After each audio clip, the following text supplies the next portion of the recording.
ಜ್ಞಾನಪೀಠ ಪ್ರಶಸ್ತಿಯನ್ನ ತಗೊಂಡಿರ್ತಕ್ಕಂಥ ಒಂದು ಪುಣ್ಯ ಭೂಮಿ ಇದೆ ಈ ಕರ್ನಾಟಕ ರಾಜ್ಯದಲ್ಲಿ. ಅಂಥ ಜಾಗದಲ್ಲಿ 2 ವರ್ಷ ಆದಮೇಲೆ, ಯಾಕಂದ್ರೆ ಯಾವ್ದಾದ್ರು ಒಂದು ಕಾರ್ಯಕ್ರಮ ಶುರುವಾದಾಗ ಅದು ಶುರು ಮಾತ್ರ ಆಗ್ತದೆ, ಕೆಲಸದಿ ಫಿನಿಶ್ ಆಗಲ್ಲ.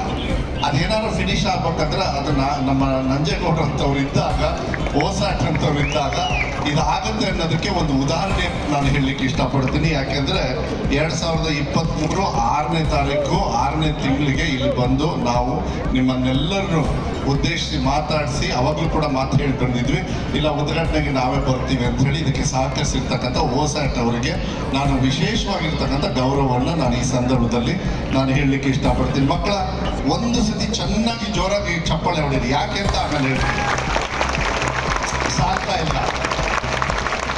ಇನ್ನು ಇದೇ ಹಾಕುವಂತ ಇದು ಕರ್ನಾಟಕ ರಾಜ್ಯದ ಪರವಾಗಿ, ಮಕ್ಕಳ ಪರವಾಗಿ ಒಂದ್ಸತಿ ಜೋರಾಗಿ ಚಪ್ಪಾಳೆ ಹೊಡೀರಿ. ಮತ್ತೆ ನಾನು ಇದು ಕರ್ನಾಟಕ ರಾಜ್ಯ ಕೇಳಿಸ್ಬೇಕು. ಯಾಕೆ ಹೊಡ್ಸಿರ್ಬೋದು? ಓಸಾಟ್ ಅಂದ್ರೆ 1 ಸ್ಕೂಲ್ ಅಟ್ ಅ ಟೈಮ್, ಕರೆಕ್ಟಾ? ಈಗ ನಿಮಗೆ ಪ್ರಮೋಷನ್ ಕೊಟ್ಟರು ಮಕ್ಕಳು, ಏನಂತ ಇರ್ಬೋದು?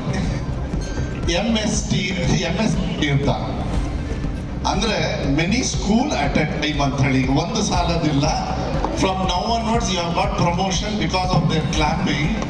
So now it is not OSAT, it is MSAT, because you have to take many school at a time, Mr. Janardhan and all the team, and we wish you all the best for that, and we believe also. You know, ಅವರೆಲ್ಲ ಯಾವುದೋ ರಾಜ್ಯದಲ್ಲಿ ಹುಟ್ಟಿ ಶಿಕ್ಷಣವನ್ನು ಮೈಸೂರಲ್ಲಿ ಪಡೆದು ಎಲ್ಲ ಒಂದು ಶಿಕ್ಷಣವನ್ನು ಕೊಡಬೇಕು ಅಂತ ಹೇಳಿ ಆ ಪರಿಜ್ಞಾನ ಇದೆಯಲ್ಲ, ಅಂಥವ್ರಿಗೆ ನಾವು ಯಾವತ್ತೂ ಕೂಡ ಗೌರವ ಕೊಡಬೇಕಾಗ್ತದೆ. ನಾನು ಹೆಚ್ಚು ಉದ್ದಕ್ಕೆ ಭಾಷಣ ಮಾಡ್ಕೊಂಡು ಹೋಗೋದಿಲ್ಲ. ಯಾಕೆಂದರೆ ಗೋವಿಂದರಾಜ್ ಅವರು, ಅನಿಲ್ ಅವರು ಪರ್ಮಿಷನ್ ತಗೊಂಡು ನಾವು ಯಾರು ಮಾತಾಡಲ್ಲ. ತುಂಬ ಲೇಟ್ ಆಗಿದೆ. ಮಕ್ಕಳು ಯಾವಾಗಲೂ ಅಷ್ಟೇ, ನಮ್ಮ ಶಾಲೆಯಲ್ಲೆಲ್ಲ ಕರೆಕ್ಟಾಗಿ 12 ಗಂಟೆ ಒಳಗೆ ಊಟ ಮುಗಿಸಿ ಮತ್ತೆ ಪಾಠಕ್ಕೆ ಹೋಗ್ಬಿಡ್ಬೇಕು. ಆದರೆ ಅನಿವಾರ್ಯವಾಗಿ ಇವತ್ತು ಇಂಥ ಕಾರ್ಯಕ್ರಮದಲ್ಲಿ ಅದು ತೊಂದರೆ ಆಗಿರ್ಬೋದು, ಅದಕ್ಕೆ ಕ್ಷಮೆಯನ್ನು ಕೂಡ ನಾನು ಕೇಳಲಿಕ್ಕೆ ಇಷ್ಟಪಡ್ತೀನಿ. ನಾನು ಮಾತು ಮುಗಿಸೋಕ್ಕಿಂತ ಮುಂಚೆ ಶಿಕ್ಷಣ ಸಚಿವನಾಗಿ ನಾನು 2 ವರ್ಷದ 2 ತಿಂಗಳು ಆಗ್ತಾ ಬಂತು ಹೆಚ್ಚು ಕಮ್ಮಿ. ಮಾನ್ಯ ಸಿದ್ದರಾಮಯ್ಯ ಅವರು ಅದೇನು ನಮ್ಮ ಮೇಲೆ ವಿಶ್ವಾಸವನ್ನು ಇಟ್ಟು, ಯಾಕೆ ಇಡೀ ರಾಜ್ಯದಲ್ಲಿ ದ ಬಿಗ್ಗೆಸ್ಟ್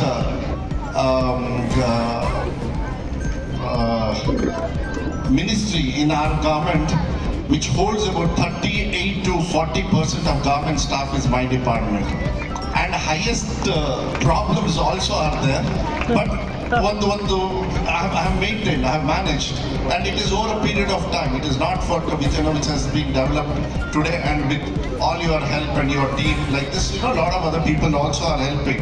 ನಾ ಹೇಳ್ತಾ ಇರೋದು, ನಮ್ಮ ಇಡೀ ರಾಜ್ಯದಲ್ಲಿ ಹೈಯೆಸ್ಟ್ ಸಮಸ್ಯೆ ಇರ್ತಕ್ಕಂಥ ಇಲಾಖೆ ಯಾವ್ದಾದ್ರು ಇದ್ರೆ ಅದು ಶಿಕ್ಷಣ ಇಲಾಖೆ. ಯಾರು ರಾಜಕಾರಣ ಒಳಗೆ ಹಾಳು ಮಾಡಬೇಕು ಅಂತ ಹೇಳಿದ್ರೆ ಅವ್ರು ಶಿಕ್ಷಣ ಸಚಿವರು ಮಾಡಿಬಿಟ್ರೆ ಆಟೋಮೆಟಿಕ್ ಆಗಿ ಅದನ್ನ ಹೇಳ್ತಾ ಇದ್ರು. ಆದ್ರೆ ಇವತ್ತು ಹಂಗಲ್ಲ. ನಾನು ಎಲ್ಲಿವರೆಗೂ ನಂಬ್ಕೊಂಡಿದ್ದೀನಿ ಅಂತ ಹೇಳಿದ್ರೆ, ದೇವಸ್ಥಾನದ ಗಂಟೆ ಹೊಡಿತದೋ ಪ್ರಸಾದ ನಿಮಗೆ ಸಿಕ್ಕಿದೆಯೋ ಅನ್ನೋ ಗೊತ್ತಿಲ್ಲ, ಆದರೆ ನನ್ನ ಮಕ್ಕಳಿಗೆ ಏನು ಇವತ್ತು ಶಾಲೆಯ ಗಂಟೆ ಹೊಡೆದು ಅದೇ ಟೈಮಿಗೆ ಮಕ್ಕಳಿಗೆ ಏನಾದ್ರು ಶಿಕ್ಷಣವನ್ನು ಕೊಡಿ, ನಮಗೆ ಅದು ದೇವರ ಪ್ರಸಾದ ಕೊಟ್ಟೇ ಕೊಡ್ತಾನೆ ಅಂತೇಳಿ ವಿಶ್ವಾಸದಿಂದ ಇವತ್ತು ಇಲಾಖೆಯನ್ನು ನಡೆಸ್ಕೊಂಡು ಬಂದಿದ್ದೀನಿ. ಸಾಕಷ್ಟು ಬದಲಾವಣೆಯನ್ನು ನಾನು ಮಾಡ್ತಿದ್ದೀನಿ. ಇಲ್ಲೆಲ್ಲ PUC ಫಸ್ಟ್ ಇಯರ್ ಯಾರಿದ್ದಾರೆ ಇಲ್ಲಿ ಮಕ್ಕಳು?